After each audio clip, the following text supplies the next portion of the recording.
5월은 가정의 달입니다. 특별히 5월은 교회가 가정의 교회를 세우는 달로 선포합니다.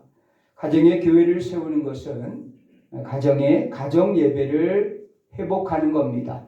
가정 안에서 하나님을 예배하고 또 가정 안에서 기도하고 가정 안에서 하나님을 찬양하고 또 올해의 주제와 같이 가정 안에서 말씀의 삶을 적용하면서 그리스도의 복음에 합당한 그러한 생활을 하는 것이 바로 가정의 교회를 세우는 일입니다. 우리 옆에 있는 분들하고 인사합시다. 사랑합니다. 축복합니다. 이렇게 인사합시다. 가정의 교회를 세웁시다. 가정 예배를 회복합시다. 가정 예배를 회복합시다. 말이 잘 안 나오나 봐요. 안 하던 걸 하려고 하니까 힘들겠죠. 그러나 해보세요. 하다 보면 은혜가 되고 하다 보면은 우리의 자녀들이 그 예배를 통해서 사는 역사가 있을 줄 믿습니다. 오늘은 우리가 두 가지의 주일로 지킵니다. 가정의 날로 우리가 지키면서 또 어버이 주일로 지킵니다. 외국에는 어머니의 날과 아버지의 날이 따로 있습니다. 우리나라도 빨리 이거 바꿔야 돼요. 찬양은 다 어머니예요. 모든 것이 다 어머니로 되어 있어요. 아버지들은 맨날 기가 죽어요. 우리 찬송가에 보면은 아버지에 대한 찬양이 없어요. 아무리 찾아도. 하나님 아버지에 대한 찬양은 있는데 육신의 아버지에 대한 찬양이 없어요. 찬양 가사부터 바꿔야 돼요. 어머니의 기도가 아니라 어버이의 기도가 돼야 된다라고 하는 거죠. 어떻게 보면은 우리나라도 어머니의 날과 파더데이가 있어야 돼요. 아버지의 날도 있어야 돼요.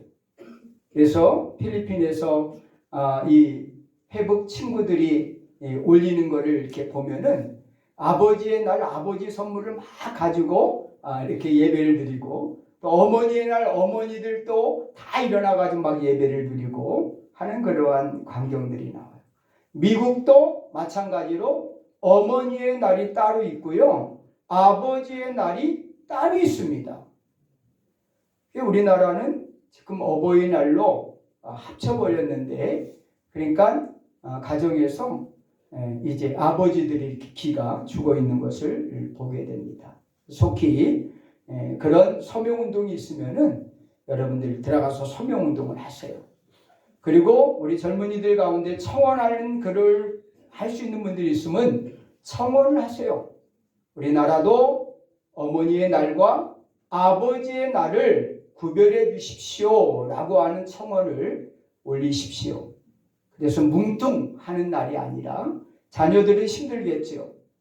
어머니의 날 따로 또 해야 되고 아버지의 날 따로 해야 되고 그러나 상관없습니다. 부모를 공경하는 마음은 늘 변함이 없습니다. 에베소 6장 1절서부터 3절에 보면은 자녀들아 주 안에서 너희 부모에게 순종하라. 이것이 옳으니라. 내 아버지와 어머니를 공경하라. 성경은 어버이를 공경하라고 하지 않아요. 성경은 아버지와 어머니를 구분하고 있다라고 하는 거죠. 내 아버지와 어머니를 공경하라. 이것이 약속 있는 첫 계명이니 이로써 내가 잘 되고 땅에서 장수하리라 라고 이렇게 말씀을 하고 있습니다. 부모를 공경하는 것은 하나님의 명령이라는 거예요. 부모 공경은 해도 되고 안 해도 되는 선택의 상황이 아니라 부모 공경은 하나님의 명령이다라고 하는 사실입니다. 그래서 출애굽기 20장 12절에 보면은 바로 십계명에 바로 바로 부모를 공경하라 그랬어요. 하나님을 사랑하라. 1계명서부터 4계명은 하나님을 사랑하라 라고 그랬고 5계명서부터 10계명은 이웃을 사랑하라 그랬는데 그 이웃 사랑의 첫 번째 대상이 누구냐면은 부모다라고 하는 거예요. 그래서 5계명에 내 부모를 공경하라 라고 이렇게 말씀을 하고 있는 것을 우리가 보게 됩니다. 또 성경에 보면은 내 눈에 보이는 그러한 형제와 부모를 사랑하지 못하면서 눈에 보이지 않는 하나님을 사랑할 수 없다라고 성경에 요한 1서에 분명히 말씀하고 있습니다. 부모를 공경하지 않는 사람이 하나님을 사랑한다고요? 그거 가짜라는 거예요. 가짜. 내 부모를 공경하지 못하는 사람이 어찌 눈에 보이지 않는 하나님을 사랑할 수 있겠느냐라고 성경은 분명히 말씀을 하고 있어요. 바로 부모 공경은 하나님의 명령이다라고 하는 사실을 우리는 기억해야 돼요. 또 부모를 공경하는 것은 바로 우리의 삶에 복을 받는 비결이다라고 말씀하고 있습니다. 에베소 6장 3절에 보니까 바로 이로써 내가 잘 되고 땅에서 장수하리라 그랬어요. 바로 이로써라고 하는 것은 그 앞에 바로 부모를 바로 공경하고 순종하는 그러한 자녀들에게 이로써 내가 잘 되고 땅에서 장수의 복을 누리게 될 것이다 라고 말씀을 하고 있습니다. 어제 결혼식을 마치고 장례식을 갔어요. 바로 필리핀에서 선교사로 헌신하고 계시는 우리 시찰의 선교사님, 장모님, 권사님이 소천을 하셔서 장례식장을 서울에 다녀왔어요. 그런데 바로 그 어버이날 밤에 돌아가셨어요. 너무나 마음이 안타까운 거예요. 어버이날 그것도 밤에 소천을 하셨어요. 참 이 선교사님과 그 사모님, 어머님, 권사님이 소천하셔서 그 장례를 치르면서 얼마나 마음이 아플까 이런 생각을 해봤어요. 물론 80살 8세에 장수를 하셨어요. 80세 넘으면은 장수하신 거예요. 그렇기 때문에 슬픔은 없지만 또 권사님이시기 때문에 천국은 같지만은 그러나 자녀들의 마음은 늘 안타까운 거예요. 안타까운 거예요. 바로 부모를 공경하는 것은 우리의 삶에 복을 받는 그러한 비결이다라고 하는 거예요. 그래서 부모를 잘 공경하면요, 자녀들이 그 모습을 보고 여러분들을 공경한단 말이에요. 여러분들이 부모에게 하는 모습을 자녀들이 그대로 여러분들에게 할 거예요. 저는 가장 불효자가 누구냐면은 명절에 부모님 안 찾아뵙는 분들, 이분들 가장 큰 불효자예요. 부모님은 맛있는 음식을 만들어 놓고 자녀가 오기를 그렇게 기다리는데 이 핑계 저 핑계 대면서 놀러 다니면서 해외여행 다니면서 여러분 부모님들 안 찾아가잖아요. 명절에도. 그리고 용돈 보냈다고 선물 보냈다고 그것으로 만족하고 둘째가 갔으니까 셋째가 갔으니까 나도 안 가도 된다고 이렇게 생각하는 분들이 있다고 하면은 가장 큰 불효를 하고 있는 분들이. 왜? 어머니는요, 선물을 기다리는 거, 용돈을 기다리는 것이 아니라 여러분들의 그 마음, 여러분들의 그 모습을 부모님들은 보기를 원하고 있다라고 하는 사실입니다. 그래서 부모를 공경하면은 하나님이 복을 주시겠다는 거예요.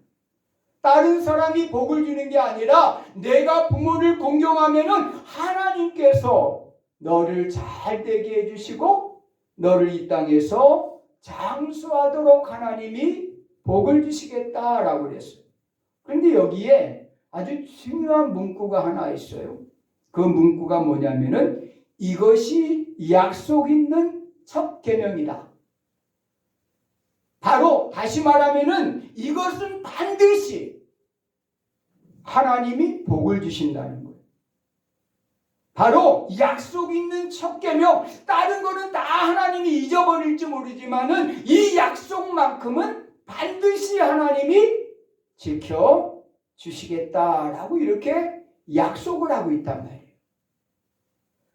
누구요? 부모를 바로 공경하고 순종하는 자들에게 이와 같은 그러한 복을 주시겠다라고 약속을 하고 있습니다.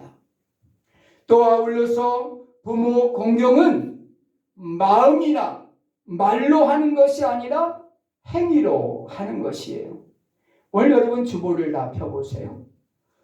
주보 여러분 오후 예배 란에 보면은 아주 좋은 그러한 글귀를 우리 부목사님이 올려놨어요. 자, 어떻게 우리가 바로 행해야 되는가를 잘 나타내고 있는 글귀예요. 한번 우리 함께 읽도록 하겠습니다. 수많은 장례를 집례하고 지켜보며 알게 된 것이 있습니다. 부모를 떠나보낸 자녀는 누구든 후회와 회한이 남는다는 것입니다. 잘했던 자녀는 더 잘해드리지 못해 못되게 굴었던 자녀는 불효에 대한 희한을 느낍니다. 이는 모든 늦은 후회입니다. 조선의 시인이요 학자였던 송강정철은 어머니 살아 실제 섬기기를 다하여라. 지나간 후면 애달다 어이하리. 평생에 고치 못할 일이 이뿐인가 하노라 라고 시도를 이러한 그러한 휴안의 표현을 하기도 했습니다. 그렇습니다. 안타깝게도 부모님은 기다려주지 않습니다. 너무 바쁜 세상에서 복잡한 인생사에 치우쳐 나중에 내 형편이 조금 더 나아지면 그때 잘해드려야지 하며 애써 핑계 삼아 미루고 계십니까? 그때는 이미 늦을지 모릅니다. 지금 바로 전화 한 통, 문자 한 줄이라도 보내십시오. 부모님께 좀 더 자주 안부를 여쭙고 사랑을 표현하며 시작해 봅시다. 거창한 선물보다 따뜻한 관심과 마음이 더 소중합니다. 후회하기 전에, 늦기 전에 바로 우리가 효도를 하라는 겁니다. 효도는 큰 것이 아니라 작은 전화 한 통, 문자 한 통이 결국은 부모님의 마음을 기쁘게 하고 부모님의 마음을 평안하게 하는 것이다 라고 하는 거예요. 그렇기 때문에 우리가 늦기 전에 바로 이와 같이 우리가 행함을 통해서 마음만이 아니라 말로만이 아니라 행함을 통해서 우리가 효도를 다하는 그러한 우리 자녀들이 되어야 된다라고 하는 사실입니다. 그럼 부모는 누구입니까? 여러분 부모는 누구입니까? 첫째 우리의 부모는 바로 하나님이십니다. 그렇잖아요. 그래서 우리가 뭐라고 불러요? 하나님을 아버지라고 부르잖아요. 바로 우리의 첫 번째 부모는 바로 하나님입니다. 하나님의 말씀에 순종하고 하나님을 공경하는 것이 바로 어떻게 보면은 그리스도인의 본분이다라고 하는 사실이에요. 두 번째 우리의 부모는 누굽니까? 우리를 육신으로 낳아주신 분들이 우리의 부모님입니다. 그들을 공경하고 그들에게 순종해야 될 책임이 바로 그 배에서 우리가 나왔기 때문에 바로 그 책임이 우리에게 있다라고 하는 사실입니다. 그래서 육신적인 우리의 부모를 공경하는 것은 자녀된 그러한 도리요, 자녀로서 마땅히 행해야 될 그러한 효도다라고 하는 사실이에요. 세 번째 우리의 부모님이 계십니다. 바로 옆에 앉아있는 우리 어르신분들이에요. 이분들은 우리의 영적 공동체의 부모님들입니다. 그렇지 않습니까? 여러분들이 기도하지 못할 때 바로 우리 영적인 이 부모님들이 새벽마다 여러분들을 위해서 기도하고 있고 교회를 위해서 기도하고 있고 우리 성도들을 위해서 기도하고 있어요. 바로 이분들이 영적으로 우리 교회 어르신분들이 어떻게 보면은 우리의 부모님들입니다. 우리는 세 분의 부모님을 모시고 있는 거예요. 하나님을 부모님으로 우리의 육신에 우리를 낳아주신 그러한 부모님을 그리고 영적인 우리를 위해서 기도해 주고 계시는 우리 교회의 어르신분들 이분들이 우리의 영적 부모님이다라고 하는 사실을 여러분들이 기억하면서 바로 효도를 왜 해야 되느냐? 부모를 왜 공경해야 되느냐? 하나님의 명령이기 때문에 바로 이제 부모를 공경하는 것은 우리의 축복의 삶을 사는 비결이기 때문에 그리고 우리는 부모 공경을 말로만이 아닌 행함을 통해서 우리의 부모를 공경해야 된다라고 하는 말씀을 에베소 6장 1절서부터 3절을 통해서 우리가 나누게 됩니다. 또 오늘은 우리가 가정의 그러한 날이기도 합니다. 5월은 특별히 우리가 가정 안에 교회를 세우는 그러한 달로 선포하면서 가정 안에 어떻게 교회를 세울 수 있을까? 그것은 결국 그 가정 안에를 바로 교회를 세우는 일은 교회의 가장 중요한 임무를 가정에서 하는 거예요. 교회의 가장 중요한 본분이 뭐예요? 교회가 존재하는 이유가 뭡니까? 바로 하나님을 예배하기 위해서 교회가 존재하는 겁니다. 다른 다 부수적인 거예요. 선교, 전도, 또 구제, 또 교제 이 모든 것은 다 부수적인 거예요. 교회가 존재하는 가장 중요한 이유는 하나님을 예배하는 거예요. 예배하지 않는 교회는 교회가 아닙니다. 교회는 하나님을 예배하는 공동체예요. 그렇다고 하면은 바로 가정의 교회를 세우는 것은 뭡니까? 가정 안에서 하나님을 예배하는 거예요. 예배하는 공동체가 교회라고 하는 것입니다. 바로 여러분들이 교회인 것처럼 가정 안에서 하나님을 예배하는 것이 바로 교회예요. 제가 오래전에 성지순례를 다녀왔을 때 터키와 그리스를 갔는데 신약교회를 간 겁니다. 어떻게 보면은 요한계시록에 나와 있는 7교회를 방문했는데 저는 큰 기대를 가지고 갔는데 기대가 다 사라져 버렸어요. 아니 성지순례라고 갔는데 성지순례나 관광이나 똑같았어요. 관광 온 사람들이 성지순례에서 그대로 그 자리에서 만나고 그 자리에서 헤어졌다 또 다른 자리에 가면 그 관광 온 사람들이 또 만나고 그래요. 그 이유가 뭘까? 이유는 하나예요. 교회가 없다는 거예요. 그 요한계시록에 나와 있는 7교회의 장소를 찾아가지만은 교회가 존재하지 않고 있어요. 그래서 가이드에게 물었어요. 왜 교회가 없습니까? 라고 물었더니 초대교회에는 다 가정이 교회였습니다. 라고 하는 거예요. 가정이 교회였다는 거예요. 교회가 생긴 거는 얼마 되지 않아요. 313년에 바로 콘스탄틴 황제에 의해서 기독교가 공인이 되잖아요. 공인이 되면서 그때 비로소 가정에 있던 교회들이 나와서 건물을 짓기 시작해요. 그래서 그 당시에 이제 뾰족 교회들을 짓게 되고 고집체의 교회들을 짓게 되는 거예요. 그러니까 313년 전까지는 뭐예요? 교회들은 다 가정에서 존재하고 있었다라고 하는 거죠. 제가 갔던 그러한 교회들은 이미 313년 전 기독교 초기에 그러한 장소들이었어요. 그렇기 때문에 7교회를 갔지만은 제대로 교회가 되어 있는 데는 한 곳도 없었어요.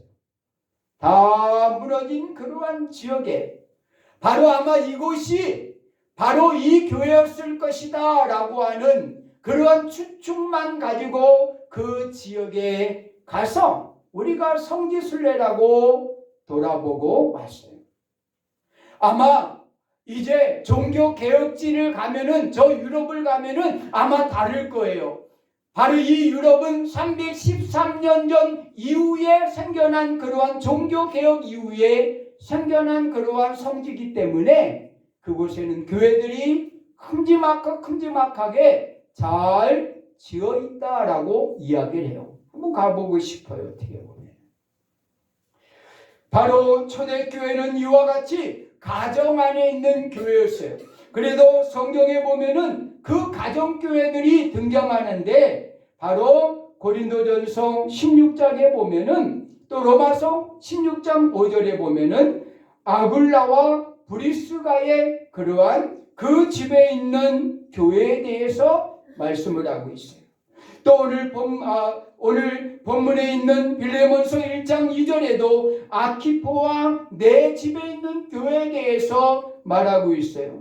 또 골로새서 4장 15절에 보면은 눈바와 그 집에 있는 교회에 대해서 말하고 있어요. 사도행전 16장 15절에 보면은 루디아의 집에 있는 교회에 대해서 말하고 있는 것을 우리가 보게 됩니다. 그 외에도 바로 예루살렘 교회는 마가의 그러한 다락방에서 예배를 드렸어요. 마가의 다락방이 예루살렘의 교회였다라고 하는 사실입니다. 또한 빌립보 교회 같은 경우는 루디아의 집에서 드렸어요. 사도 바울이 기도할 곳, 예배할 곳을 찾을 강가에 갔더니 바로 루디아라고 하는 여인을 만나게 되고, 이 루디아를 통해서 빌립보 교회가 세워지게 되는 것입니다. 바로 이렇게 바로 빌립보 교회와 예루살렘 교회, 골로새 교회, 에베소 교회, 또 고린도 교회는 가이오의 집에 고린도 교회가 세워지게 됩니다. 라오디아 교회, 이 모든 교회들을 보면은 다 가정에서 시작된 그러한 교회입니다. 건물은 어떻게 보면은 교회가 아니에요. 여러분 그거 아셔야 돼요. 건물은 우리가 옛날 분들이 더 정확했어요. 건물을 뭐라고 불러요? 예배당. 바로 예배당. 예배하는 곳이에요. 바로 어떻게 보면은 믿음의 교회들이 모여서 예배하는 것이 예배당입니다. 진짜 교회는 여러분들이 진짜 교회예요. 여러분들 각자가 교회입니다. 바로 그 여러분들이 예배하는 곳이 교회입니다. 그것이 여러분 가정이고, 그것이 직장이고, 그것이 사회다라고 하는 사실을 우리가 기억해야 해요. 오늘 본문에 보면은 바로 이제 하나님께서 세우신 그러한 교회를 우리가 보게 됩니다. 그 교회는 오늘 본문에서 이렇게 말하고 있어요. 우리의 사랑을 받은 자요, 동역자인 빌레몬과 자매 아비아와 우리 함께 병사된 아키포와 내 집에 있는 교회에 편지하노니 이랬어요. 자, 이 아키포 안에 그 가정에 있는 교회에 편지한다라고 이렇게 말씀을 하고 있는 것을 우리가 보게 됩니다. 이 아키포의 집에 교회가 세워졌다라고 하는 사실이에요. 사랑하는 성도 여러분, 믿음의 사람들이 있는 곳에는 교회가 세워지게 되어 있어요. 아직도 여러분의 가정에 교회가 세워지지 않았다고 하면은 여러분들의 믿음을 점검을 해봐야 돼요. 진짜 믿음의 사람인가? 왜? 바로 믿음의 사람에 있는 곳에는 교회가 세워지기 때문이다 라고 하는 거예요. 여러분들이 있는 곳에는 교회입니다. 바로 그 교회는 바로 가정을 통해서 하나님을 예배하고 기도하고 찬양하는 그러한 복된 가정들이 되어야 된다라고 하는 사실이에요. 일산에 있는 어느 큰 교회가, 한사람 교회라고 하는 교회가 코로나 때 뭘 했냐면은요, 그 목사님이 후임자가 오셨는데 이 코로나가 오자마자 코로나를 맞는 거예요. 그러니까 어떻게 해요? 문제가 생긴 거죠. 그래서 우리 햇불의 강의에 그분이 나오셨는데 그분이 뭘 강의했냐면은 가정 예배에 대한 강의를 하셨어요. 가정 예배에 대해서 햇불에서. 그런데 이분이 많은 먼 그러한 가정들마다 가정 예배를 드리면 사진을 찍어서 올리도록 한 거죠. 올리도록. 그게 엄청난 그러한 이슈를 일으켰어요. 그래서 이 코로나가 많은 그러한 우리에게 단점, 어려움을 줬지만은 그 교회는 도리어 이 코로나로 인해서 한 사람 교회는 더 가정 예배들이 활성화됐다는 거예요. 엄청난 가정 예배들이 이루어지고 가정이 복음화되고 가정 안에서 하나님을 예배하는 그러한 교회들이 곳곳마다 세워지게 되었다고 하면서 이 한 사람 교회 목사님이 햇불의 강의에 나와서 그 자랑을 착 하시는데 우리는 뭐하고 있었느냐? 이 코로나 시대에 바로 정부만 탓하고 있고 왜 예배를 못 드리게 하느냐? 이것만 탓하고 있었지 이렇게 좋은 기회를 왜 우리는 몰랐을까? 가정 예배를 드릴 수 있는 이 좋은 기회를 왜 우리는 몰랐을까? 이 강의를 들으면서 제가 그 생각을 했어요. 사랑하는 성도 여러분, 그렇습니다. 여러분들의 그리스도인이라고 하면은 여러분들의 가정에는 반드시 바로 교회가 있어야 돼요. 거기다 십자가를 걸라는 거 아니에요. 교회 간판 붙이라는 거 아니에요. 여러분들 모두가 가정 예배를 드리라는 거예요. 이것은 가족이 필요한 것이 아니에요. 나 혼자도 얼마든지 가정 예배를 드릴 수 있는 거예요. 나 혼자도 가정 예배를 드릴 수 있는 거예요. 왜 꼭 자녀들이 없다고 남편이 협조 안 한다고 그 핑계 대지 마세요. 여러분들이 교회라고 하면은 여러분들이 예배하는 겁니다. 여러분들 혼자라도 하나님 앞에 눈물로 하바로 예배하면은 여러분들의 자녀들이 감동을 받게 될 것이고 하나님 앞으로 나오게 될 것이다 라고 하는 사실이에요.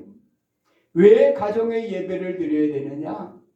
이 가정은 영적 훈련장이기 때문에 그래요. 여러분 말씀을 듣고 여러분들이 돌아가서 순종해야 될 그러한 장소는 교회가 아니에요. 교회에서 아무리 거룩하고 교회에서 아무리 여러분이 경건하게 생활해도요, 여러분들이 말씀을 여러분들이 이루고 열매 맺을 곳은 교회가 아니에요. 바로 여러분들이 순종해야 될 곳은 여러분들의 가정이라고 하는 사실이에요. 가정에서 말씀이 적용되는 사람이 복된 사람이고 성숙한 그러한 그리스도인이다라고 하는 사실이에요.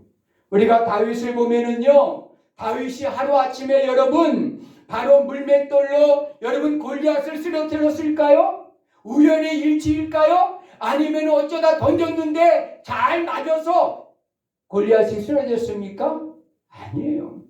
다윗은 그 광야에서 수없는 연습과 노력을 했어요. 바로 사자들, 곰들, 바로 늑대들, 바로 이런 것들을 바로 양을 지키기 위해서 얼마나 많은 노력을 했는지 몰라요. 그 노력을 통해서 골리앗을 쓰러뜨린 것입니다. 가정에서 영적 훈련이 되지 않으면요, 사회에 나가서 우리의 자녀들이 여러분 승리할 수가 없어요. 저도 우리 자녀들이 어렸을 때 딸들이니까 싸우잖아요. 맨 처음에는 막 몽둥이 들고 이것들이 싸워? 어디 아빠 엄마가 있는데 어디서 싸워? 막 그랬는데요. 나중에 지나고 나니까 가정에서 싸워야 되겠더라고. 왜? 거기서 많은 것을 배우게 돼요.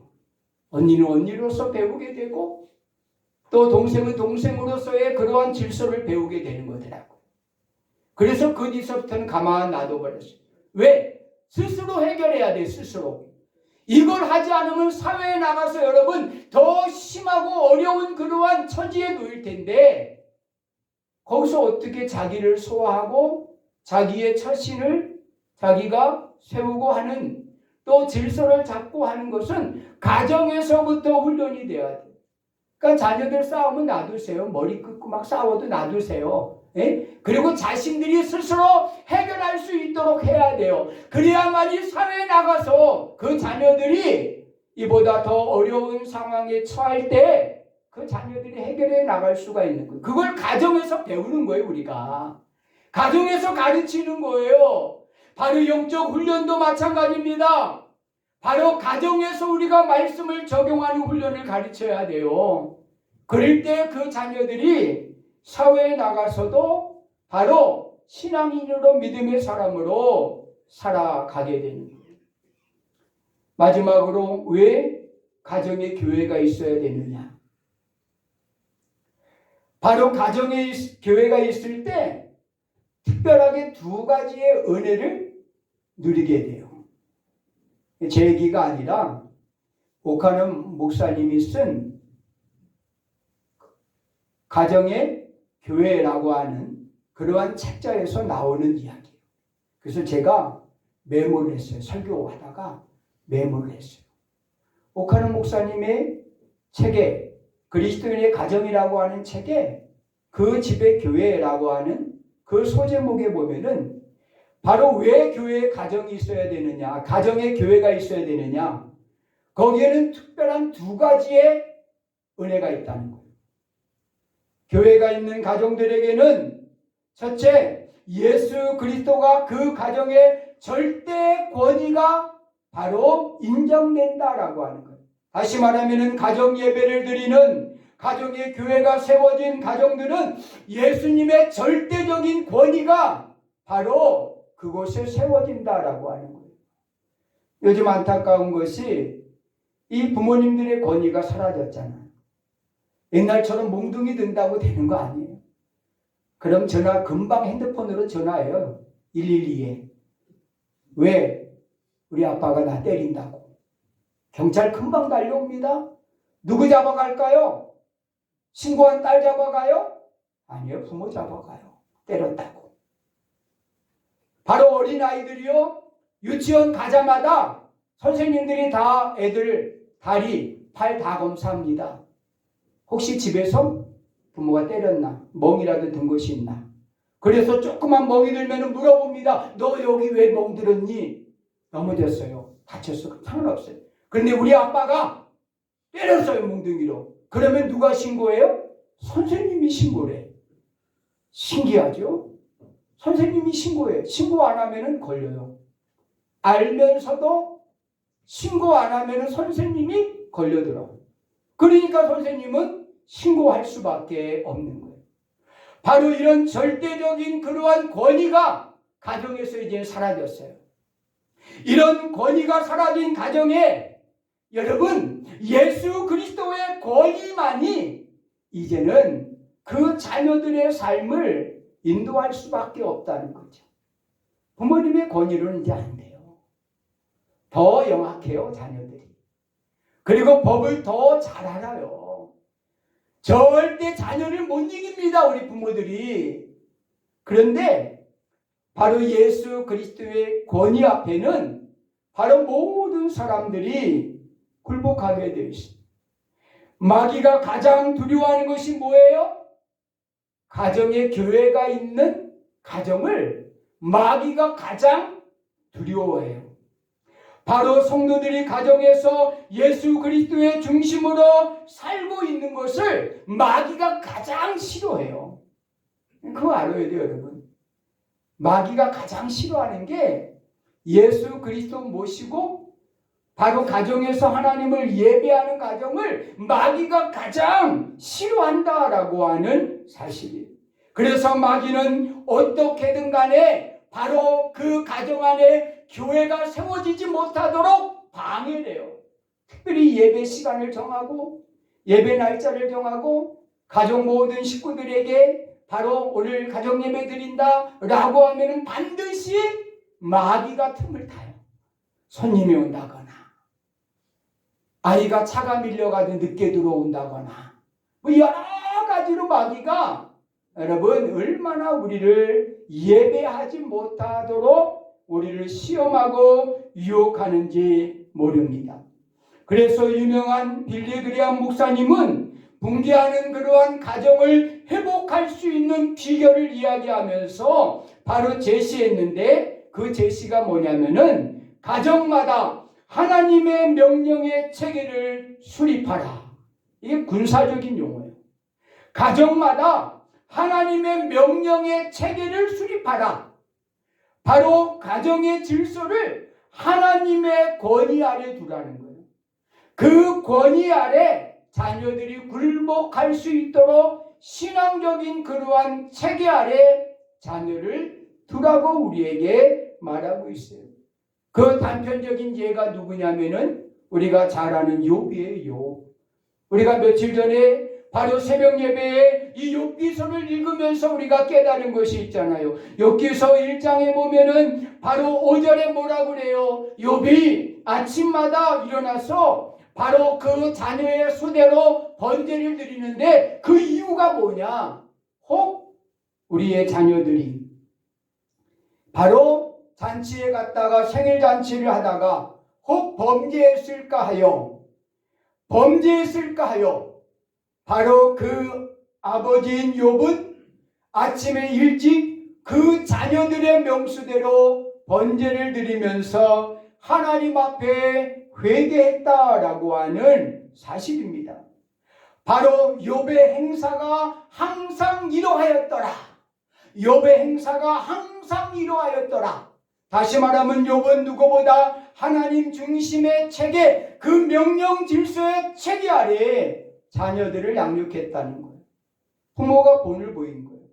혹 자녀들이, 내 아들, 딸들이 바로 잔치에 참여해서 범죄했을까봐 아침 일찍 아버지는 일어나서 그 자녀의 죄를 하나님 앞에 번제를 드리면서 회개하는 이 마음을 자녀들이 늘 보잖아요. 그것을 본 자녀들이 또 범죄할까요? 그 아버지의 모습을 보면서 그 자녀들은 감동을 받았을 것이에요. 그리고 배웠을 것입니다. 그 아버지의 모습을 닮았을 것입니다.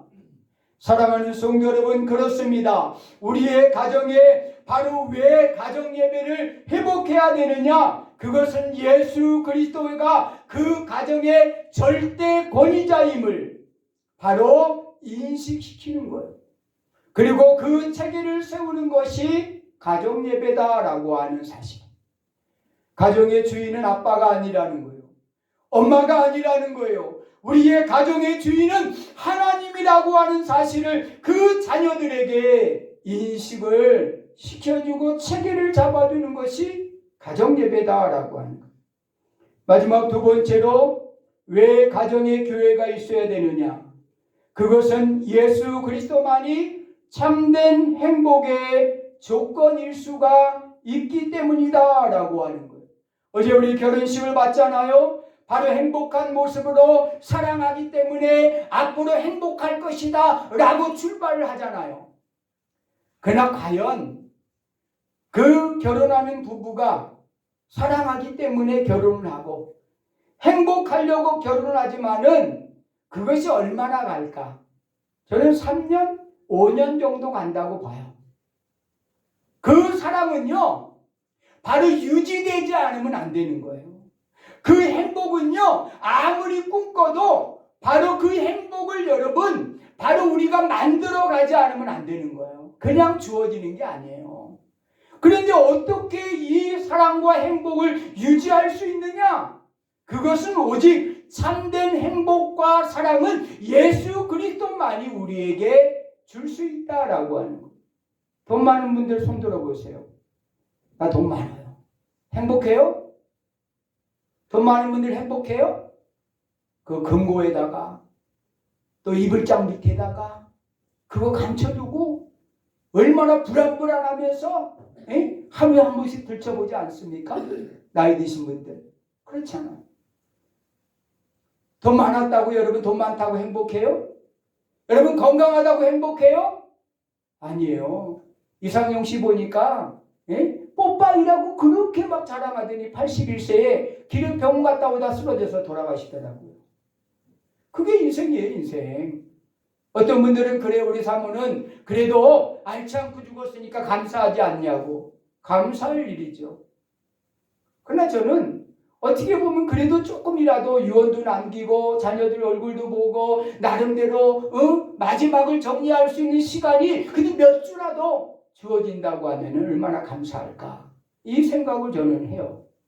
그것이 인생이에요. 건강이요? 자랑할 건 못 돼요. 뽀빠이도 길에 쓰러져 돌아가시는데. 에? 이게 건강에 우리가 자신하고 있는 모습이에요. 쥐요? 여러분 보셨잖아요. 지금 대선판을 보시잖아요. 그렇게 막 자랑을 하고 하다가도 한날 밤에 바뀌잖아요. 그리고 또 바뀌었어 또. 바뀌었는데 또 바뀌었어. 이게 몇 시간 만에 바뀌는 것이 권력이에요, 권력. 이거 믿을 만한 거 못 됩니다. 권력도 믿을 만한 게 못 돼요. 우리의 행복은 오직 예수 그리스도. 그분을 모시고 있는 사람은 돈이 없어도 뭐 할 수 있어요? 행복할 수 있어요. 지갑에 돈이 없어도요, 웃으며 다닐 수 있어요. 왜? 빼앗길 것도 없고, 도둑 맞을 일도 없고, 행복할 수 있어야 돼요. 지혜 없는 사람이 더 행복해요. 연예인들이요, 마음대로 돌아다니지도 못해요. 어디 가서 못 사먹어요. 하도 사람들이 쫓아다녀서. 우리 여러분 지혜 없잖아요. 얼마나 여러분 좋아요. 누가 어디 가도 뭐 막는 사람이 있어요. 뭐 사람이 쫓아다녀서 못 먹게 해요. 귀찮게 안 하잖아요. 얼마나 감사해요. 건강이요? 비실비실한 사람이 더 오래 살아요. 제가 친구들 만나면 그래요. 나같이 비실비실한 사람이 오래 살아. 당신같이 건강하다고 이렇게 자부심하는 사람 하루아침에 팍 갈 수 있어. 웃으면서, 싫은 소리지만 웃으면서 건강관리해. 그래요. 나는 건강관리 잘하고 약도 잘 먹고 있고 그래요. 다른 거 먹지 말고 바로 의사가 하라는 대로 해. 다른 거 믿지 마. 의사가 기계로 판명된 것만 믿어. 제가 그래요. 왜? 단안 가니까 침향을 사는데요. 저 깜짝 놀랐어요. 부담스럽더라고. 이거 뭐 300만 원, 400만 원짜리라는데 안 사면 못 나갈 것 같아. 그런데 목사님들 살만한 사람이 없어. 그런데 나중에 보니까 3,200만 원어치 팔아줬대요. 야, 놀라지도 않아요, 여러분들은. 목사님들이 3,200만 원어치 팔아줬대요, 침향을. 그 다음에 또 간대요, 다른데. 그래서 제가 가자 그랬어요. 거기 상품 다 집어넣자 그랬어요. 목사님들이 이렇게 잘 사주니까 나 부담 없이 갈 수 있다고. 옛날에는 중국 가가지고 진주 안 사준다고요. 거기서 30분 동안 진짜 막 이 깡패 같은 이런 사람들이 문 딱 지키고 있고 안 사면 못 나올 것 같아가지고 가위바위보 해가지고 목사님 5분이 사주고 왔어요. 야, 무섭더라고요, 그거. 그래, 싼 것도 아니고 침향 몇백만 원짜리 갖다가 집어넣고 하나씩 먹여놓고 어떠냐고 반응을 자꾸만 묻고 하는데 안 내보내주는 거예요. 그런데 나중에 보니까 목사님들이 다 많은 분들이 샀어요. 감사하더라고요. 얼마나 감사해요. 그래서 제가 한 선교사님한테 그랬어요. 성사님, 그거 먹는다고 혈관 좋아지는 거 아니야. 그거 먹지 말고 내가 먹는 약이 있어. 양약이 있어. 그거 처방해 달라 그래. 나 20여 년 동안 그거 먹고 있어요. 혈관 청소제야. 그거 먹어. 그거 먹지 말고 그거 먹어. 몇천 원이면은 한 달치 살 수 있어. 먹어. 제가 웃으면서 원래 그랬어요. 그 선교사님한테. 사랑하는 성도 여러분, 건강이요? 장담할 수 없어요. 돈이요? 있다가도 없어요. 여러분의 돈이 옛날에는 구멍이 뚫려 있었잖아요. 왜 구멍이 뚫려 있었을까요? 이유를 아셔요? 새끼에 꼬가 다니라고? 그래서 그게 있던 거예요? 구멍이 뚫려 있었나요? 아니에요. 옛날 분들은 그 구멍으로 보라는 거예요, 세상을. 돈이 전부가 아니라고 하는 거예요. 보라는 거예요. 그런데 누군가 그걸 막아버렸어. 그러니까 돈이 전부가 되어버린 거야, 이 사람들이. 뚫어야 돼, 돈을 다시. 뚫어서 그걸 돈을 통해서 보라는 거예요, 세상을. 돈이 전부가 아니다. 돈 뒤에 세상이 있다는 걸 보라는 거예요. 여러분도 그런 마음을 가지고 살란 말이에요. 돈이 전부가 아니다는 거예요. 돈을 뚫어야 돼요. 뚫어서 세상을 좀 보라 그래요. 돈으로부터 전부만 아니라. 사랑하는 성도 여러분, 그렇습니다. 부모 긍정에 대해서 말씀드렸고, 오늘 가정에 왜 교회가 세워져야 되는가를 말씀을 드렸어요. 교회가 세워질 때 바로 예수 그리스도의 절대 권위가 그 가정에 세워지고, 자녀들의 교육이 세워지고, 바로 하나님의 나라가 그 가정에 임하게 되는 거예요. 그리고 그 가정의 행복은 돈이 아니고 건강이 아니고 지위가 아니라 예수 그리스도가 그 가정의 행복의 근본임을 바로 가정 예배를 통해서 우리가 깨달아 알 수 있는 거예요.